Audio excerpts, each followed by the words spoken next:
Hola, bienvenidos a una nueva mesa redonda IT aquí en IT Televisión. Hoy vamos a hablar de tecnología definida por software. La verdad es que es una tendencia que ha ido evolucionando de manera muy rápida en los últimos años y si bien hace apenas 4 o 5 años era algo residual, ahora pues prácticamente está en la primera línea de cualquier conversación tecnológica. Para hablar de este tema, pues contamos hoy con 3 expertos que paso a presentarles. Alberto Carrillo, responsable de preventa de canal de Nutanix España. Hola. Bienvenido. Muchas gracias.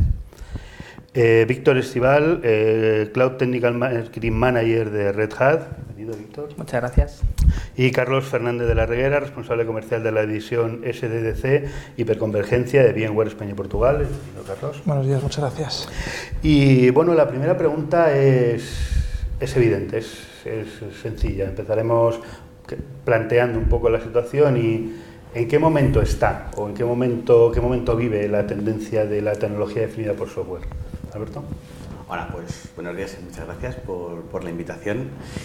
Yo creo que ahora mismo estamos en un momento en el que todo el mundo habla de la definición por software en general. ¿Vale? Podemos hablar de definición de software de distintos componentes y sí que estamos viendo cómo el software se está dando unas maneras de trabajar o unas herramientas a los administradores o al CIO para poder deslinkar las limitaciones que existen cuando tienes que tener un hardware anclado a una aplicación.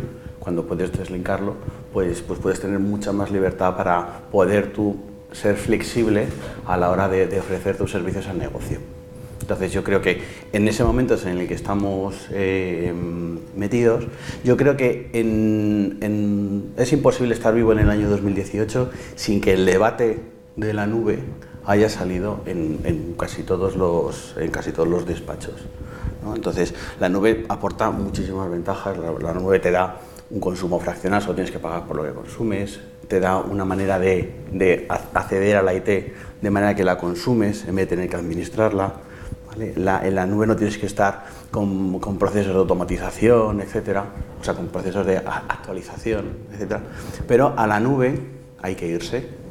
Entonces ahí es donde está el debate. Es decir, digamos que tenemos dos informáticas, una informática que es la de la nube, que se maneja de una manera, y otra informática que es la que tenemos en nuestro data center, que se maneja de una manera distinta. Y entonces es ahí donde surge todo el debate y donde estamos. Entonces, hasta ahora teníamos una manera de hacer aquí las cosas y otra manera de hacer allí. Y entonces lo que estamos intentando con la definición por software es traer las prácticas de la nube a nuestro data center, de tal manera que podamos balancear entre la nube privada y la nube pública, que sería lo que es la nube híbrida. Yo creo que más o menos es un poco ahí por donde vamos. Víctor. Estoy totalmente de acuerdo con Alberto. Es curioso porque si nos remontamos hace 10 años, 12, 15, cuando VMware empezaba con todo esto del SDDC, nadie daba un duro por ello. De hecho, yo en esa época trabajaba en otra empresa, un poco más azul, y todo esto de la virtualización se veía un poco raro. Nos vamos hace 5 años, cuando OpenStack empezó a tener un poco más de auge y todo esto del definido por software nos sonaba a chino. Y nos ponemos hoy, y lo decía él, 2018 no entendemos una empresa que no esté definida por software. Si nos vamos a los fabricantes más tradicionales de almacenamiento, de redes, de lo que sea, todos han entrado ya en el definido por software. Redes, almacenamiento. Y una cosa curiosa es cómo todo ahora se va comoditizando. Y desde nuestra perspectiva, una de las grandes ventajas es que, por un lado, estamos ahora con tecnologías muy abiertas, que eso nos viene a todos muy bien, y por otro lado, que podemos automatizar y podemos utilizar APIs para hacer todas estas cosas. Y una de las grandes bellezas es que, por ejemplo, estamos ahora mismo aquí 3 fabricantes, que un cliente puede ser perfectamente cliente de los 3. Que esto hace años era mucho más difícil, porque tenías que tener el stack de lo que fuera. Y puedes elegir las herramientas que más te interesen de cualquiera de ellos. Y yo creo que eso para los clientes es una ventaja fantástica. Pues un poco coincido, ¿no? Como no puede ser de otra manera, el punto yo creo que desde VMware pues hemos visto efectivamente pues por tradición, ¿no? Y por todo el recorrido que llevamos, pues ese cambio de paradigma realmente llevado a los clientes y que los clientes nos soliciten ya prácticamente proactivamente, ¿no? Este tipo de soluciones de centro de datos definido por software. Lo que nosotros al final vemos es que se han dado cuenta de lo que implica en cuanto a eficiencia y en cuanto a la transformación de su propio negocio, todas las ventajas de la automatización, incluyendo la parte de seguridad, que creemos que es una pieza muy clave. Y bueno, pues el objetivo al final es que ese cambio de paradigma digamos que en toda la arquitectura tradicional de sistemas está viéndose abocada, ¿no? y exigida, pedida, solicitada por los más altos niveles para llevar esa transformación, ¿no? Y que pues al final tengamos un entorno automatizado, ágil, flexible, seguro, ¿no? Todas esas palancas que al final hacen pues, que la transformación y el paso a una potencial nube híbrida sea cada vez más sencilla. En este primer repaso habéis mencionado palabras como eficiencia, como libertad, como flexibilidad. ¿Cuáles son las ventajas, aparte de esas, que proporciona la tecnología definida por software a las empresas? Vamos a ver, yo creo que el data center definido por software no es un fin, ¿vale? El data center definido por software es un medio para conseguir desde los departamentos de TI tener la misma flexibilidad que el negocio requiere para competir en el mercado en el que estamos ahora mismo. Entonces, ahora mismo el mayor stopper de esto, el mayor hándicap con el que se encuentra, el mayor problema con el que nos encontramos es la complejidad en el data center. Es decir, nosotros hasta ahora lo que tenemos que hacer es una ingeniería de sistemas muy compleja para definir y apostar a largo plazo cómo va a ser nuestro data center a futuro. Porque nosotros tenemos que hacer unas inversiones en nuestro data center que nos requiere unas proyecciones a largo plazo. Si eso no se produce, ¿vale? Si hacemos una apuesta mala o algo equivocado, los cambios que tenemos que hacer en el hardware que hemos adquirido, en la solución que tenemos adquirida, es muy complejo. Y luego la interacción entre todos los elementos que tenemos en un data center también añade complejidad. Esa complejidad es la que hace que, si nosotros tenemos un presupuesto anual, el que sea, y tenemos presupuesto aprobado y tenemos una serie de proyectos que realizamos durante el año, pues posiblemente llegamos a final de año y en un montón de departamentos de TI hemos ejecutado a lo mejor 60-70% de esa cantidad de proyectos, de esa cantidad de iniciativa que teníamos con presupuesto aprobado, pero solo hemos realizado a lo mejor un 70%, ese 30% no lo hemos podido hacer, ¿vale? Y sin embargo, si nos vamos a nuestros recursos en nuestro data center están dedicados en un porcentaje también muy elevado, a lo mejor un 70, un 80%, están dedicados a mantener las luces encendidas, que eso es algo importante, pero no es una necesidad de negocio. Y a lo mejor tenemos un 20% para innovación. Y esos recursos no los podemos aprovechar para innovar, no podemos hacer estos proyectos que queríamos hacer, porque la complejidad en la que estamos inmiscuidos hace que realmente tenemos una IT en la que tenemos mucho rozamiento interno. De ahí es donde vienen todas las iniciativas, que yo creo que la esencia principal entre todas es la simplicidad. ¿Vale? Por una parte tenemos, pues lo que hemos dicho, la nube pública que simplifica del todo, porque vas a ser un consumidor, ¿vale? Lo que pasa es que cuando la ventaja de la nube pública, sobre todo es la elasticidad, no se produce si yo tengo una carga estable, posiblemente el TCO de esa infraestructura puesta en un data center es menor. Pero si tengo que añadir el coste de la complejidad, entonces es cuando ya tengo el debate. Por eso yo creo que la complejidad es el activo más caro de los departamentos de TI hoy en día. Yo creo que al hilo de lo que dice Alberto también hay que considerar dos cosas. El hecho de estar en este SDDC, Software Defined Data Center, lo que nos ha traído también son nuevas herramientas de gestión. Y ahí es donde está realmente el kit de la cuestión. De hecho, nosotros cuando hacemos TCOs con clientes, con herramientas a lo mejor de automatización o demás, nos fijamos en cuál es el ahorro que tienes. Y muchas veces el ahorro no es un ahorro económico de, mira, ahora pagas X y mañana vas a pagar Y. Es un ahorro en tiempo. Mira, ahora mismo tienes estas tareas manuales que te consumen X horas y ahora vas a tardar pues un 70% menos. Y otra de las partes que nos hemos dado cuenta, nosotros una de las cosas que hacemos básicamente es el sistema operativo. Y con todo lo que dice él de la cloud, etcétera, nos hemos dado cuenta que una de las cosas que nos vendieron con la cloud no era tan fácil como era la portabilidad de aplicaciones o la portabilidad de cargas. Esto de tengo mi carga aquí, me la llevo allá.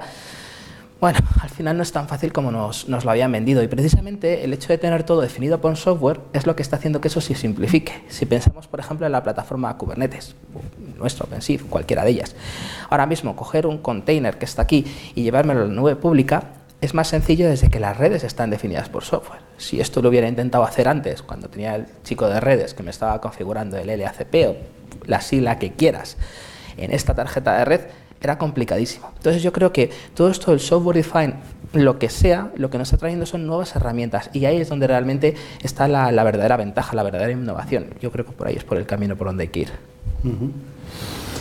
Pues por nuestro lado yo creo que la ventaja de un centro de datos definido por software incluye, pues, entre diferentes ventajas, ¿no? Como pueden ser, pues, efectivamente la parte de la eficiencia, ¿no? En cuanto a la consolidación de recursos, en cuanto a la sencillez, en cuanto a la operación, ¿no? de todas las patas, ¿no? Llámese cómputo, almacenamiento, redes o seguridad.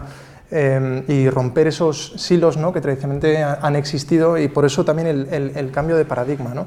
Yo creo que en el fondo el centro de datos definido por software lo que también aporta es que sean las propias aplicaciones, que va muy ligado al tema de transformación digital del propio negocio, las que se autodefinan, ¿no? Directamente todas las políticas que ellas deban conllevar, ya sea de cargas tradicionales o de las cargas más modernas, ¿no? Como me comentabas, pues, el tema de contenedores y demás, pues que sea la propia aplicación la que considere, pues, qué políticas debe llevar, tanto de seguridad como de almacenamiento, como de cómputo, que sea flexible, ¿no? Que pueda, digamos, cambiar bajo demanda, o incluso, pues, que pueda llegar a un momento en el que se requiera, ¿no? La extensión por falta de disponibilidad de recursos a cualquier otro sitio, en este caso pues la nube, y efectivamente hacer de nuevo una nube híbrida basada siempre en las políticas que la aplicación requiera.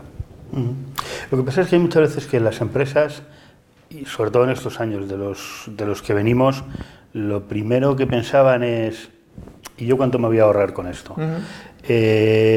Aquí, por lo que me estáis comentando, no es tanto un tema de ahorro cuantificable en cantidades económicas, sino más bien cuantificable, pues a lo mejor en tiempo, en capacidad para hacer otras cosas. ¿Cómo se transmite esto a la empresa cuando se habla con ellos para intentar convencerles de que este es el camino correcto? Sí, pues mira, para que te hagas una idea, mira, si nos remontamos a hace unos pocos años, ¿no? Yo creo, imagínate Microsoft, ¿no? En el año 2000, ¿cómo vendía su software? Tenía unas cajitas, ¿vale? Que las tenía, sobre todo a consumo, las tenía puestas en grandes centros comerciales, entonces vendía su Windows, su Office, en cajitas, ¿vale? Entonces ahora lo que vende Microsoft es Office 365, ¿vale? Que es un producto en el que viene un usuario, consumidor, paga una cuota y tiene su cuenta de correo, su Word, su Excel, etc. ¿Vale? Si tú te miras Adobe, vendía su cajita, ya vende su cloud nativa, etc. Si ves que casi lo que vende es un servicio, ¿no? Lo vende como un servicio. Si ves a Netflix estuvo compitiendo contra Blockbuster porque tú tienes que ir a la tienda a coger tu película, la veías y luego la devolvías, y lo que hizo Netflix, como se inventó, era enviaba la película por correo. Entonces, luego tuvo que cambiar Netflix y ahora lo vende como una plataforma. Vio en el año 2008 que de repente el broadband estaba, o sea, tenemos las ADSLs, de repente teníamos un montón de usuarios que tenían acceso a redes de alta velocidad, ¿vale? Y estaba justo en la frontera, pero empezó a distribuir vídeo por internet. Luego, ¿cuánto nos cuesta no ser capaces de habilitar una transformación digital? ¿Cuántos proyectos de transformación no podemos llevar a cabo porque no podemos hacer una apuesta a largo plazo? Si yo tengo un proyecto de Big Data, en el que, yo que sé, mi departamento de marketing de repente piensa que en la aplicación que tiene para el móvil vamos a poner unas sondas de comportamiento y vamos a ver si nuestros usuarios van por un lado o van por otro y tal, y tengo que adquirir pues, o sea, esto me genera unas muestras de 30 megas por usuario por mes, por 200.000 usuarios que utilizan mi aplicación, y estos son 6 petabytes, y me van a generar unas gráficas con no sé cuántas y unas cosas que me van a permitir modelar el negocio. ¿Qué hardware tengo que adquirir yo previamente? ¿Cuánto me cuesta poner todo ese hardware en marcha para asegurarme que luego esos gráficos me sirven o no? Mi competencia lo está haciendo, ¿cuánto me cuesta a mí no hacerlo? ¿Cuánto me cuesta comprar todo este hardware y no poder reutilizarlo para otra cosa y perderlo porque a lo mejor ese proyecto no es válido? Entonces, nosotros tenemos que tener la capacidad de DTI de no ser los ponepetas. Y que no haya una iniciativa en el negocio y nosotros digamos, no, esto es que hay que hacerlo bien. ¿vale? Según ITIL, ¿vale? Esto tenemos un proyecto de cambio que tiene que poner esto, que tenemos que tener todas estas aprobaciones y que a lo mejor dentro de 2 años tenemos la infraestructura montada, pero en 2 años ya el otro cliente, o sea, nuestra competencia de negocio, si nosotros vendemos colchones, el que vende colchones al lado, ¿vale? Pues ya nos ha adelantado por la derecha, porque estamos en un mercado que las cosas no van por años, no van por meses, van por semanas o por días. Entonces, nosotros tenemos que tener esa capacidad, y esa capacidad lo que tenemos que hacer es disgregar y empezar a consumir nuestra infraestructura en vez de tener que administrarla. ¿Vale? Por eso decimos que la complejidad es el activo más caro de nuestro data center. Por eso, normalmente, a la parte de negocio, lo que puedes comprar al principio, lo que te cuesta el hardware, es una parte, pero no es la parte más importante. Es cuánto hardware has comprado que no has utilizado. ¿Cuántos proyectos no has podido ejecutar porque no has podido comprar ese hardware? Porque no has podido hacer esa apuesta. Yo creo que van un poco más por ahí los tiros, por lo que estamos en este modelo ahora.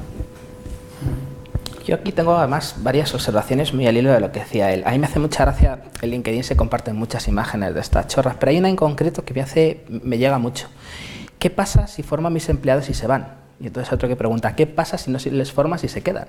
Yo creo que por un lado tenemos esa resistencia al cambio, que está en todos, eso es así. Por otro lado, nos hicieron muchas promesas con la cloud pública que al final no han llegado, porque ese famoso ahorro de costes, si yo pongo una máquina un año en Amazon, es muy difícil de justificar, no que coste. Luego tenemos todos los costes alrededor de lo que pago por el data center, lo que pago por la luz, etcétera, que no hay que perder tampoco de vista. Vale, están ahí, pero todas estas cosas al final hacen que la gente también vaya cambiando y evolucionando. Si cogemos lo que decían los superanalistas, Forrester, Gartner o el 451, lo que nos decían es, chicos, en 2021-2022 un X% de las cargas van a estar en la nube pública y de cara a 2030 se espera que todo el mundo haya llevado el 100% a la nube pública. Y cogemos lo que dijeron en sus predicciones en 2017 y ya empezaron a hablar de otra vez nube híbrida, ¿no? Porque esto al final, la informática va por modas. Tenemos el data center privado, luego la nube pública, ahora parece que lo bonito es lo híbrido. Yo lo que creo es que hay que definir muy bien qué es el ahorro. Es verdad, y en eso te doy la razón, que esos ahorros de, mira, he ahorrado 3.700 millones de euros en X años. A lo mejor no es tan fácil verlo. Pero cuando luego nos ponemos a ver cuánto he ahorrado porque ya no hay errores manuales, cuánto he ahorrado porque la página de trenes haya vendido los trenes el día 25 y no se me haya quedado colgada. Porque hay una parte que muchas veces, y va muy de mano de la seguridad, no queremos ver, que es el impacto que tienen mis clientes en una pérdida de servicio. Y yo creo que precisamente todo esto del SDDC lo que está redundando es en mejorar notablemente las calidades de servicio.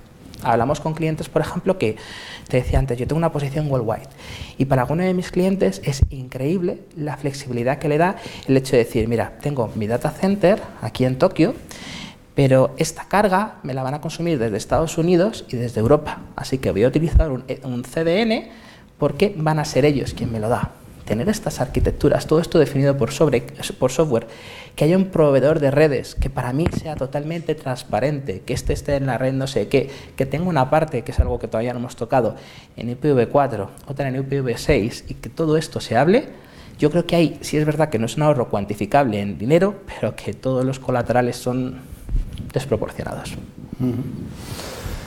Pues respondiendo un poco a tu pregunta, ¿no?, sobre efectivamente los costes, ¿no? Según IDC, si no me equivoco, creo que hablaban de que yéndote a una plataforma pura SDDC, la reducción de costes están hablando de en torno a un 65%. Obviamente ahí se incluyen muchísimos tipos de costes, ¿no? Llámese pues, tanto de cómputo, de almacenamiento, de quitarse sistemas propietarios, de reducir silos de la eficiencia en la operación, etcétera, etcétera. Si te vas al mundo hiperconvergente hablan de en torno a un 50%, ¿no? Yo creo que un poco para poner la sentencia también de un gran CEO, que yo creo que no, nuestra misión es, no debemos permitirlo, ¿no? Y es que el CEO de Nokia, cuando le vino la avalancha, ¿no?, de Apple y Google, ¿no?, con sus dispositivos, o sea, lo que dijo es, no sé qué he hecho mal, ¿no? O sea, es un poco su titular. Y lo que nosotros no podemos permitir es que efectivamente a nuestros clientes, ¿no?, ya sean pues, locales o globales, pues se les adelante por la derecha con una tecnología que viene aquí para quedarse, ¿no? Entonces, bueno, yo creo que a tu pregunta exactamente yo lo definiría como, yo creo que hay una ventaja en ahorro de costes, sí, digamos, el cambio viene pues, por sistemas normalmente basados en silos y propietarios a, digamos, a una consolidación, y ahí viene pues, obviamente la capacidad de elección que van a tener nuestros clientes con respecto a la elección del fabricante, irse a mundos totalmente estándar y bueno, donde realmente cualquier tipo de tecnología, que yo creo que cualquiera de las nuestras se podría llegar a adaptar, ¿no? Pues puedan elegir aquello que les facilite esa transformación y que no lleguen, ¿no? Y digan, no sé qué ha pasado en mi compañía, ¿no? Por tanto, la conclusión que saco es que cuando el cliente pregunta cuánto me voy a ahorrar con esto, lo que hay que contestarle es cuánto te vas a gastar si no lo haces, ¿no? O sea, cuánto dinero vas a perder si no te transformas, si no eres ágil, si no eres flexible, si no atiendes al negocio, ¿no? Aprovechando que habéis mencionado a los analistas, tengo que sacar unas cifras y ponerlas encima de la mesa, ¿no? Leí, está preparando esta mesa redonda, que para 2022 hablaríamos casi ya de 30.000 millones de dólares en lo que llaman cosas definidas por software. Directamente han abierto el saco y han echado de todo, ¿no? Más concretamente, en redes definidas por software se hablaba de 88.000 millones en 2024 y en 2021 22.000 millones en almacenamiento definido por software. Y la pregunta que yo me hago y que quiero trasladaros es: ¿de dónde va a salir este dinero? ¿Este dinero va a salir de inversiones más tradicionales que se van a mover hacia tecnología definida por software, o van a ser nuevas inversiones de nuevas empresas que surjan porque el problema que tienen las antiguas, y tú lo mencionabas antes, es mantener las luces encendidas? Yo creo que ahí la clave es democratizar la TI.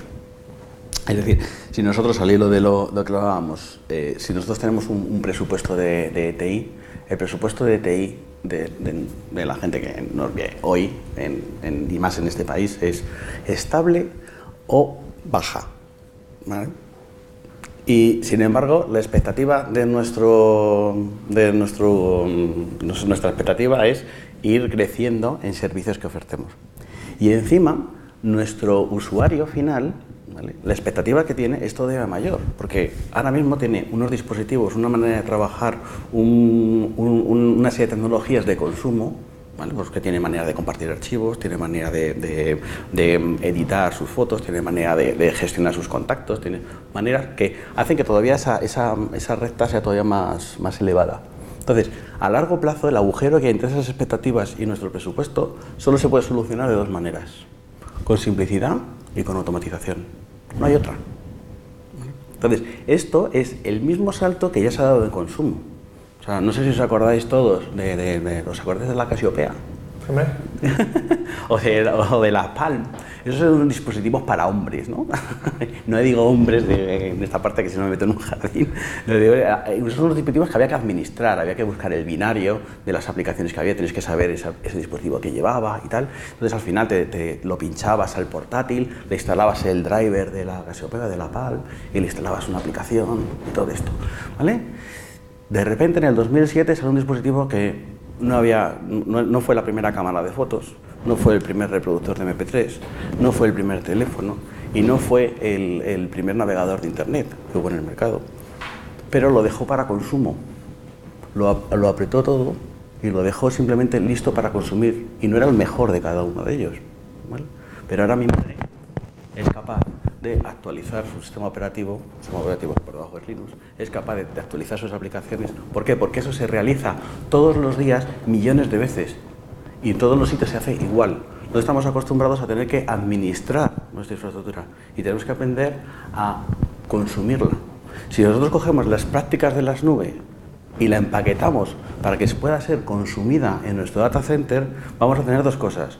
Lo primero, vamos a poder tener este stack completo de automatización disponible para clientes que antes ni lo podían soñar.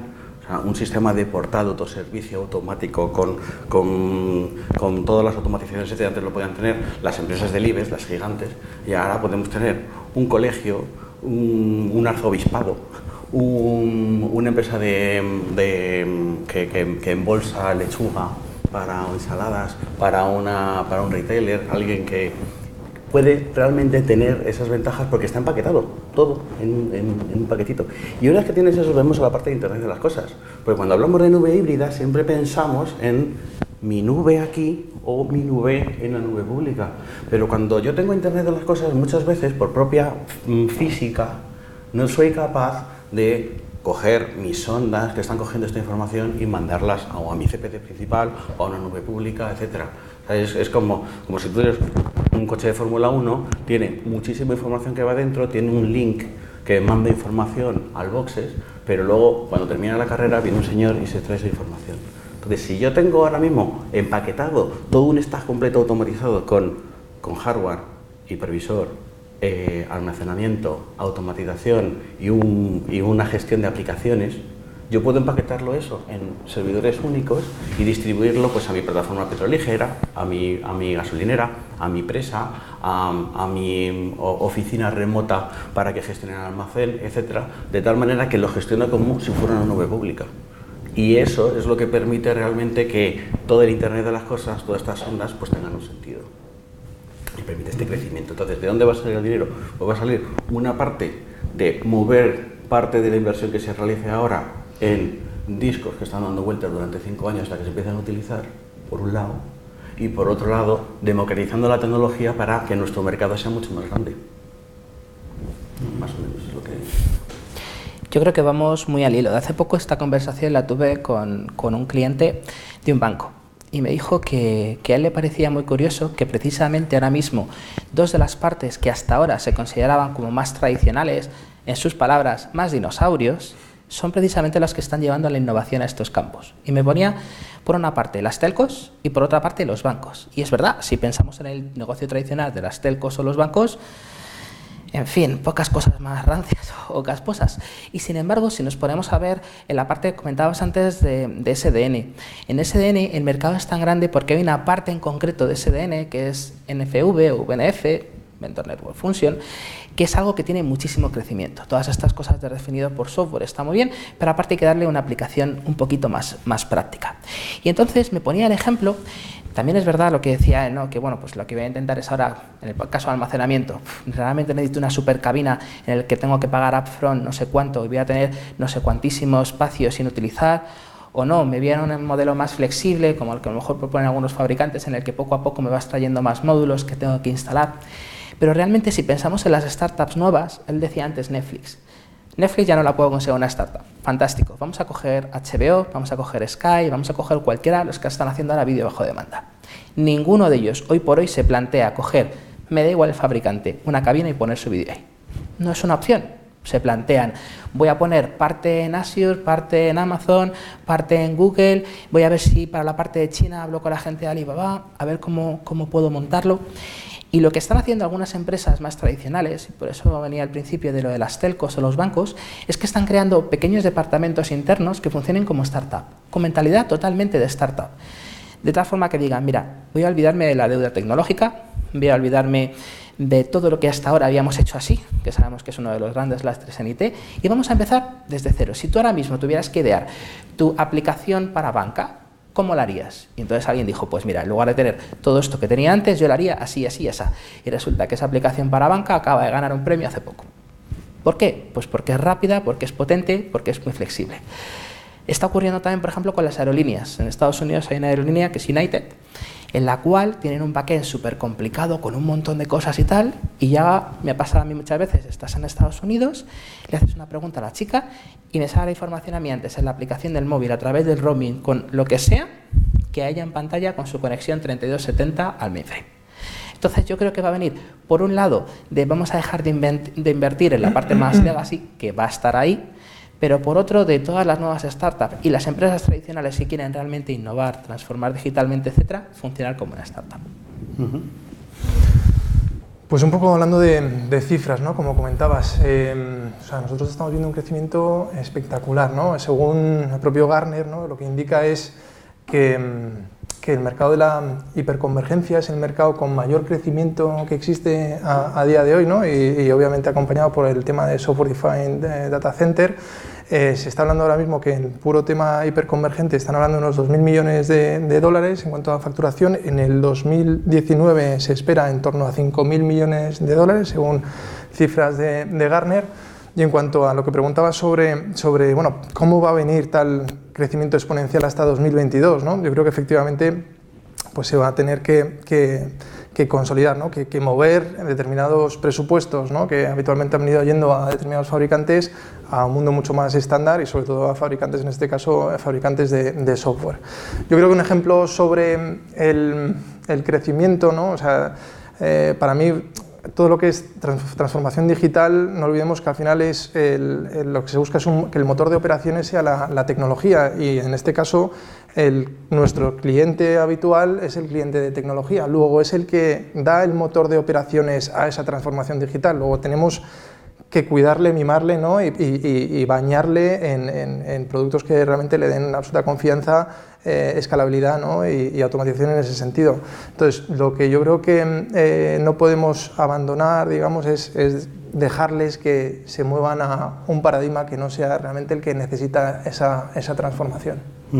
Hablabas del legacy, que va a seguir estando ahí, y ese es uno de los grandes retos a los que se enfrentan las empresas, evidentemente, es cómo voy allí mientras tengo esto aquí, que ya no es que sea un freno, es que por mucho que intento moverlo, pesa demasiado.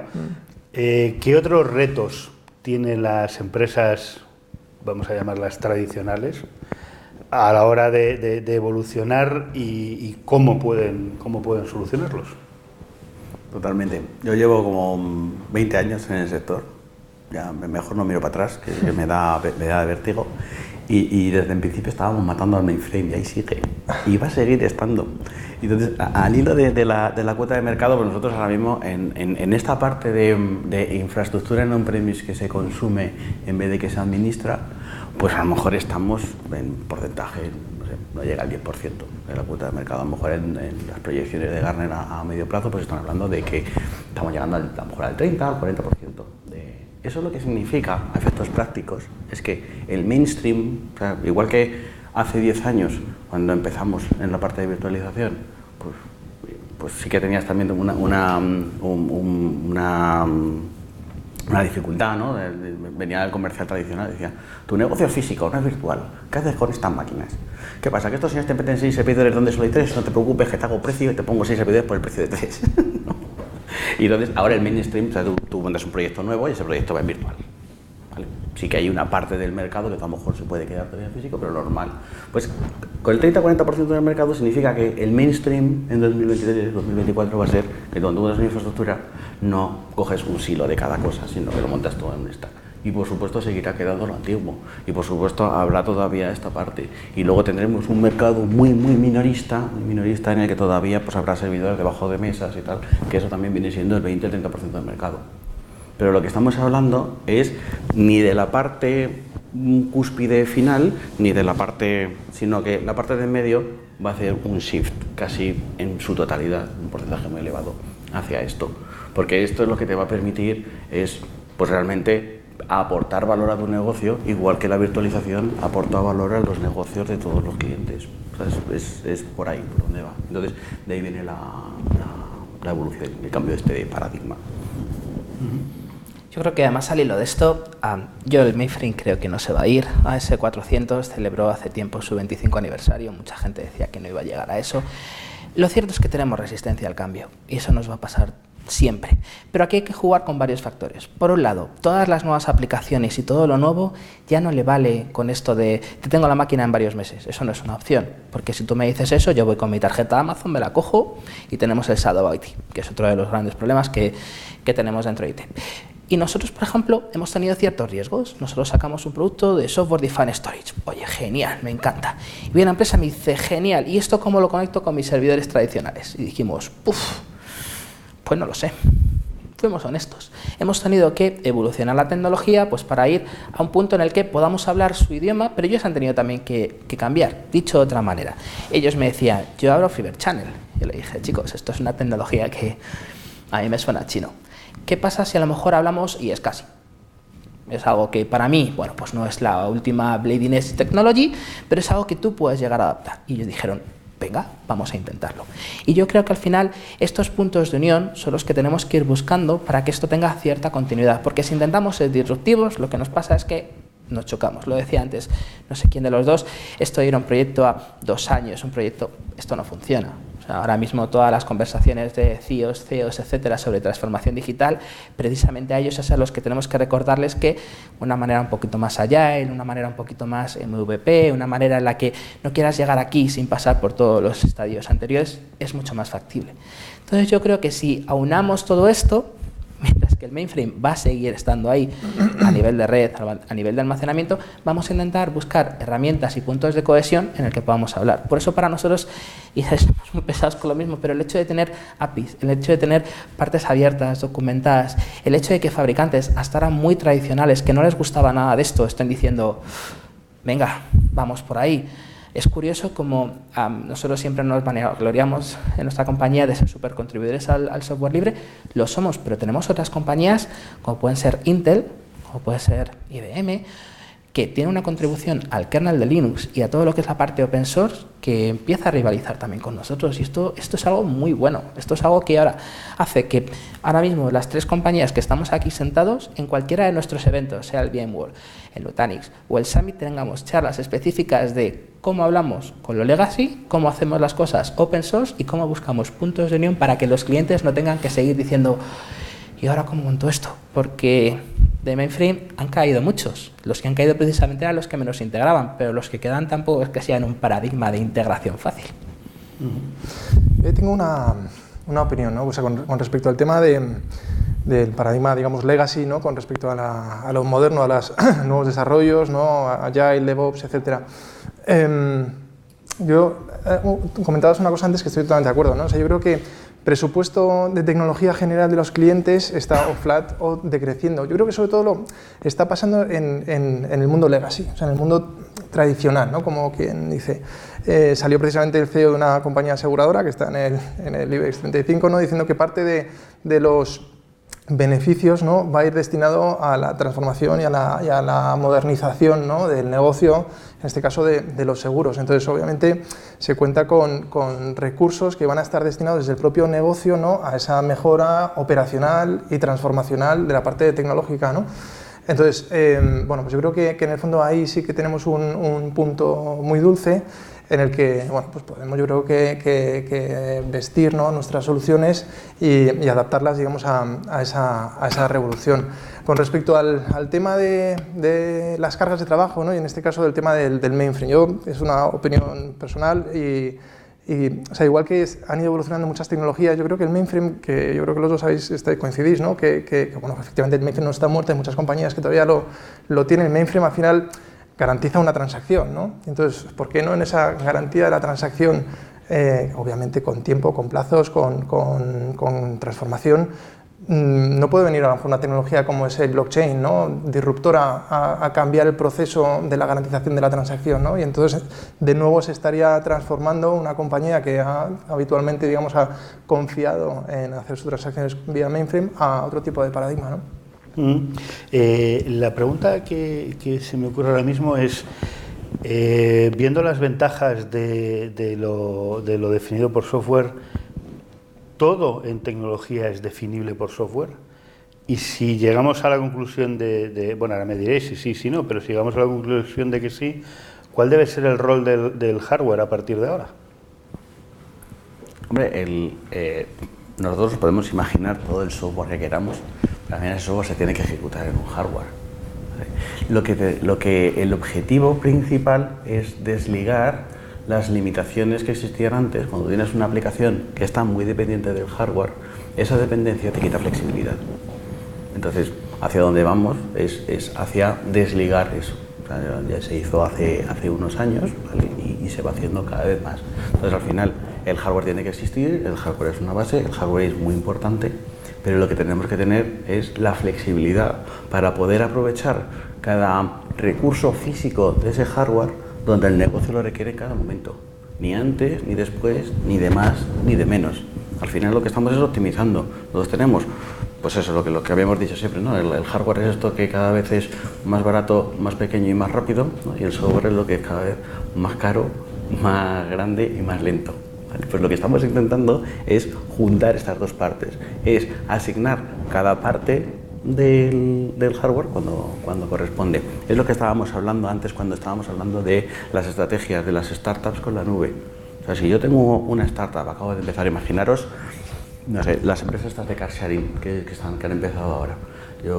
Hay gente que ya lleva 2 años, pues ha hecho mi inversión, yo donde voy a invertir es en los coches, donde voy a invertir es en mi aplicación para que darle una experiencia de usuario buena. Si yo consigo una ronda de financiación y tengo una serie de recursos, no voy a comprar un servidor, una cabina, un data center, una línea de comunicaciones.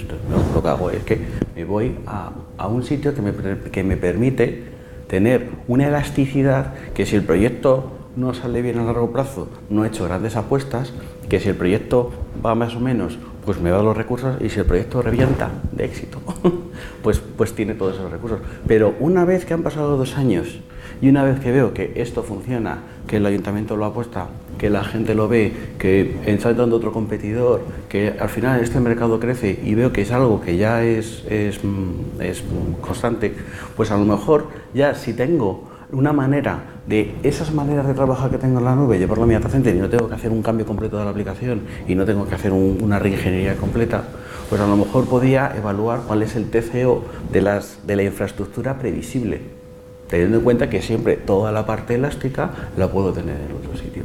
O si de repente tengo que montar de pequeñas silos de computación más cerca de donde están, pues imaginaros que tengo que montarlo en una ciudad que acaba de empezar o tengo que montarlo en un sitio, pues poder montarlo también en esa parte. Y yo creo que eso es lo que hace que sea tan appeal, o sea, tan interesante. La parte de conseguir una infraestructura con las prácticas de la nube pública, pero en nuestro data center, que es distinto de coger una cabina y virtualizarla, que es otra cosa. ¿Vale? Eso al final tienes que remangarte y administrar, ¿no? Antigua, que estamos hablando de protocolos y todo esto, que esto a negocio, ¿de qué me estás contando? De si has elegido y es casi o fiber no sé qué. O sea, eso no aporta valor. Lo que aporta valor es que le doy y funciona, si reviento me tienes que poder, y si no, pues por ejemplo, el caso que vemos antes del Big Data, pero el caso de la migración de un mainframe es un caso paradigmático. Migrar en mainframe, muchas veces, el stopper que se ha tenido es que la infraestructura que tiene que soportar ese potencial proyecto de migración del mainframe es demasiado caro. Es que si este mainframe me está dando no sé cuántas transacciones por segundo y el proyecto sale bien, yo tengo que tener una infraestructura que el coste de esa infraestructura migrada es gigante. Si el proyecto de migración no se produce, esa infraestructura no sé qué hacer con ella. Si yo tuviera una manera de contratar una planta de consultores que me hacen esta migración y yo ir comprando la infraestructura a medida que ese proceso de negocio lo voy migrando, a lo mejor algún proyecto de migración de mainframe que no se podía hacer se puede realizar. Cuando dice eso es cualquier proyecto de adaptación hacia el futuro. Lo que estábamos hablando de Netflix, Amazon vendía libros. De repente pone una tienda de libros en internet, de repente quiere ofrecer a otros proveedores que puedan poner productos en su página y le dan mecanismos de automatización para que cada uno haga los productos como él le interesa, y al final ve que esos mecanismos los puede ofrecer no para vender libros sino en general, y surge un mercado nuevo completo y pasamos de un mercado a lo mejor que podían ser 5 billions, o sea, 5.000 millones o 5.000 millardos, ¿no? En España, de negocio de Amazon a 25, se multiplica por 5. Pero lo que tenemos que permitir es poder tener esas ideas y poder realizar esos proyectos de transformación, que sea. A mí la pregunta esta es si todo es definible por software, que no es la primera vez que me la hacen. Yo tengo aquí una posición muy clara. Yo creo que sí. Lo que no sé es si el software actual está preparado para hacerlo. Y ahí es donde entra pues todas estas cosas que ahora vamos a ver por cualquiera de las charlas y los analistas que vayamos, que no hemos comentado todavía, pero Analytics, Machine Learning, etcétera, etcétera. Para mí aquí hay 2 ejemplos bastante representativos. Primero, nosotros somos unos firmes defensores del Infrastructure as Code. Es decir, tú defíneme qué es lo que necesitas, que ya veré yo cómo y dónde te lo provisiono. Entonces, decías antes del hardware, y aquí algunos fabricantes nos odian, pero el hardware no voy a decir que sea commodity, pero está muy cerca de serlo. o incluso ciertas partes de la nube pública, etcétera. Si yo me voy a un modelo de infrastructure as code, yo voy a tener mi definición de lo que necesite y luego veré si me voy a Amazon, si me voy a Red o si me voy a donde sea para poder montarlo. Esto es un hecho. Pero fíjate, esto que te decía de que para mí todo sí que puede llegar a ser definido por software, tengo Amazon como ejemplo. Es muy curioso porque al final lo que nos piden muchas veces es, bueno, me ofreces todos los servicios de Amazon desde tu CMP, pon ahí lo que quieras. Es muy difícil, porque seguro que esta mañana Amazon ha sacado otro, y si no me lo ha sacado Azure, y si no mañana Google me va a sacar otros 3 para intentar alcanzar al resto. Poco a poco vamos teniendo más tecnologías y servicios, porque antes lo decías tú muy bien, es que ahora mismo Microsoft está vendiéndolo todo como servicio, es a lo que se tiende. Ahora mismo, ¿tiene sentido que yo me monte una forma de autorizar a mi usuario de forma biométrica? No, voy a consumir el que me está dando fulanito. ¿Tiene sentido que me haga? ¿Para qué? Si lo tengo ya. Antes también ponía el ejemplo de IoT. Y yo tengo un amigo, muy buen amigo, que es ingeniero industrial. Y ahora mismo nuestras líneas empiezan a desdibujarse. Porque él es el que me viene a mí, que es el que está consumiendo el Lambda en Amazon, cosa que no tengo muy bien idea de qué es lo que está haciendo. Porque para mí Lambda está ahí, he leído sobre ello y no tengo caso para usarlo. Siendo informático y él, ingeniero industrial, está utilizando Lambda para una cosa muy chula de termostatos y controlar la temperatura en casa. Está cambiando todo muchísimo. Y yo creo que sí, todo definible por software. Lo que pasa es que quizá no sea ahora. Yo totalmente de acuerdo, yo creo que sí que se puede llegar a la absoluta definición por software de lo que es el centro de datos, ¿no? O sea, cómputo, por supuesto, el histórico ya lo tenemos, almacenamiento y redes ahí están, seguridad también, ¿no? Con temas de microsegmentación, de las propias aplicaciones. Yo lo que creo es que los ciclos naturales del almacenamiento, digamos, el software se ha ido acoplando a ese ciclo natural de la parte de infraestructura, ¿no? o de, entre comillas, hierro, ¿no?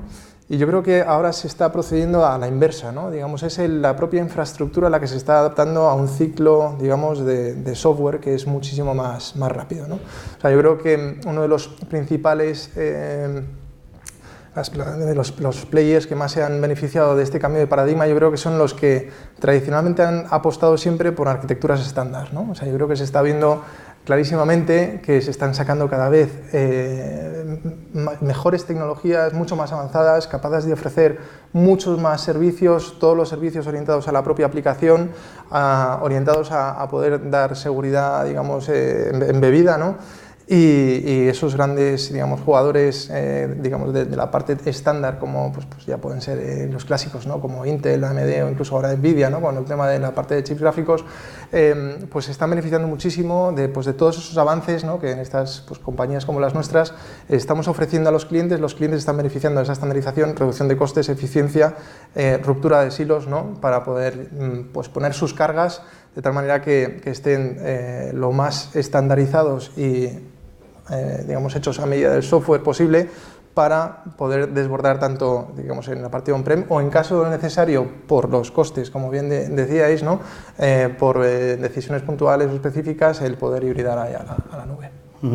Has comentado el tema de Machine Learning, también se habla mucho de IA, pero cuando hablamos de la tecnología definida por software, una palabra que suele salir mucho y que es muy recurrente es automatización, ¿no? Al final hay muchas tareas que son perfectamente automatizables, pero si me pongo en el pellejo de la persona de TI, no el responsable de sistemas de una empresa, sino en el currito que está allí delante de un ordenador y que de pronto cada vez que oye automatización, él lo que escucha es prescindible.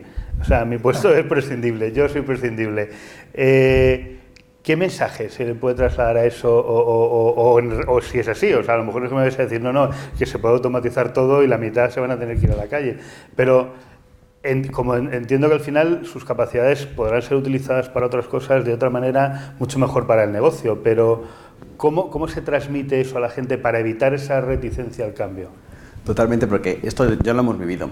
Yo tuve la suerte de empezar con la parte de virtualización muy a tiempo y participé de los primeros proyectos que se hicieron de virtualización aquí en la región. Y yo recuerdo en un proyecto en una gran telco que estaba empezando, en la parte de virtualización. Entonces hicimos el proyecto, le vendimos la virtualización con su cabina, pues como se hace las cosas en 2004, estamos hablando. Y teníamos que hacer cursos a la gente, a lo que dices tú, había unos pocos cursos y había un grupo que vino, eran como 6 personas, que su trabajo era ir por el data center del cliente con su hojita de Remedy, con su CD del Smart Start, ¿vale? Y un servidor que había sido decomisado, pues le planchaba un sistema operativo nuevo y le instalaba el Windows 2000 o el Windows 2003 o lo que hubiera, y se quedaba disponible.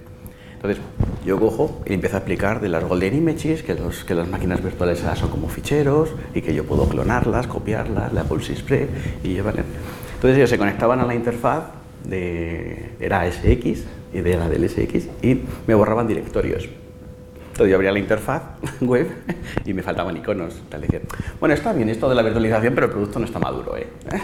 Porque ellos veían que esto pues podía ser el fin de su puesto de trabajo.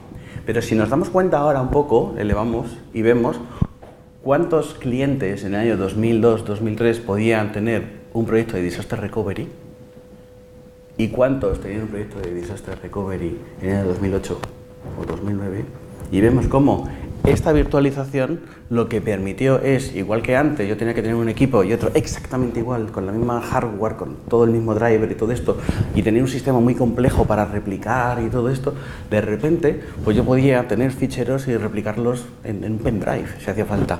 Y aquí podía tener un hardware moderno, ese hardware se quedaba antiguo, me lo llevaba al CP de respaldo de cómo podía, y de repente algo que antes solo podía hacer el BBV, el Santander, Telefónica y tal, pues de repente lo podía hacer la industria. Entonces, ahora lo que nosotros vamos a hacer es, igual que ahora, pues nuestro trabajo podía ser un porcentaje elevado, ver que las luces están encendidas, ver si el trabajo de backup se ha hecho, ver si algún disco se ha roto, lo que vamos a hacer es que si tenemos un viernes y de repente en el consejo de administración surge, oye, pues tenemos que sacar un nuevo proyecto para no sé cuántas, pues tú puedes ir el lunes o el martes diciendo, pues mira, he evaluado montarlo en MariaDB, o montarlo en Mongo, o montarlo en Cassandra, y tengo esto, y tengo estos 3 más o menos prototipos montados para que elijamos cuál es el mejor, y a partir de ahora descartamos uno, ponemos otro, y si la semana que viene me varían los objetivos, pues yo soy capaz de responder con esta variación. Y ese es el valor que aportas como TI, porque un señor mirando si esto está funcionando o no, pues no es el trabajo que aporta valor al negocio. Realmente es una evolución. Y de repente tenemos, pues a lo mejor gente que ahora mismo puede tener este entorno de virtualización con cabinas y con todo esto, pues tenemos un mercado, pues de repente si podemos tener esa manera de hacer las cosas en la nube en nuestro data center, nuestro mercado puede ser muchísimo más grande. Mira, yo antes daba cursos de rendimiento. Daba cursos, por ejemplo, de rendimiento en AIX, daba cursos de rendimiento en varios aspectos. Y la gente lo que me decía siempre es, ojalá tuviera tiempo para poder mirar algo de rendimiento, pero es que el día a día me consume. El día a día de resetear una password de usuario, de cambiar las claves SSH de la máquina o de hacer, ojalá tuviera tiempo. Y nosotros, que vendemos un montón de automatizaciones, uno de nuestros pilares, esta pregunta nos la hacen todos y cada uno de los clientes, pero incluso tenemos un montón de CIOs y CTOs que están muy preocupados por sus empleados y dicen, bueno, y entonces con esto que me está diciendo, ¿qué va a pasar con ellos? Y yo lo que les digo es que van a tener tiempo para dedicar a cosas que realmente aporten valor. Él lo decía, necesitamos cosas que aporten valor. Resetear una password de usuario, poner una clave SSH y cosas de estas no aportan ningún valor. Pero es que además a ellos les va a quitar presión, porque resulta que tengo que actualizar 73 máquinas y te doy una herramienta para poder hacerlo. Oye, pues va a ser muchísimo más sencillo. Entonces la automatización, si bien es verdad que hay una resistencia al cambio, una vez más, nada desdeñable, creo que es bastante, entre comillas, sencillo poder explicárselo a los curritos y decir, chicos, oye, en lugar de perder o de usar tantas horas en morralla, céntrate en cosas que sean mucho más interesantes.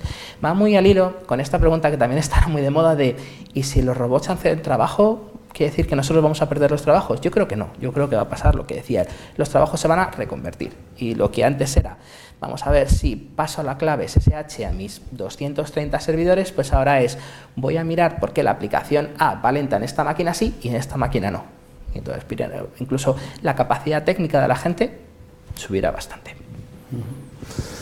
Yo creo que la automatización como tal, para los empleados, ¿no?, de la parte de tecnología y tal, más que verlo como un reto, yo creo que es una buena oportunidad, ¿no?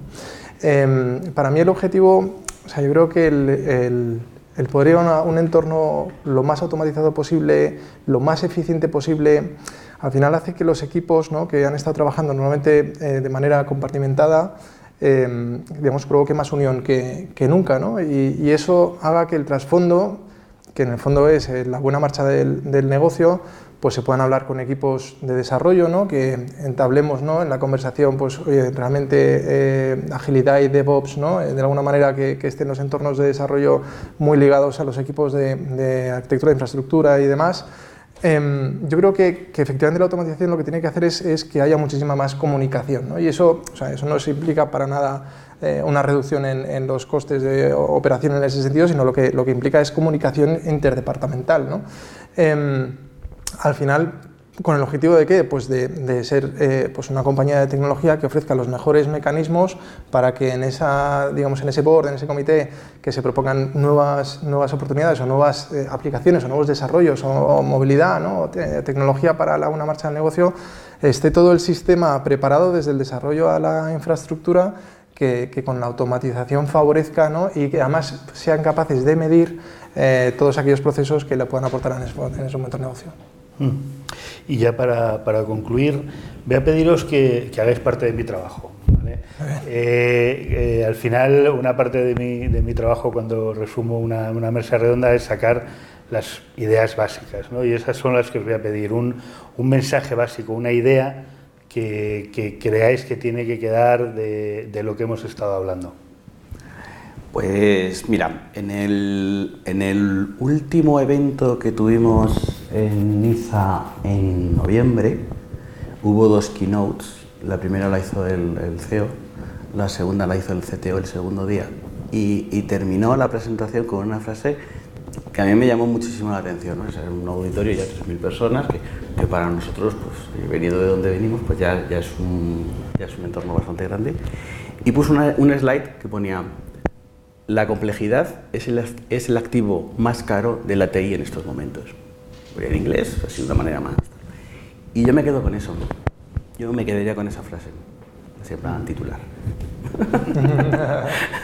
Víctor. Yo, si tuviera que quedarme con una idea, es que no tengamos miedo al definido por software.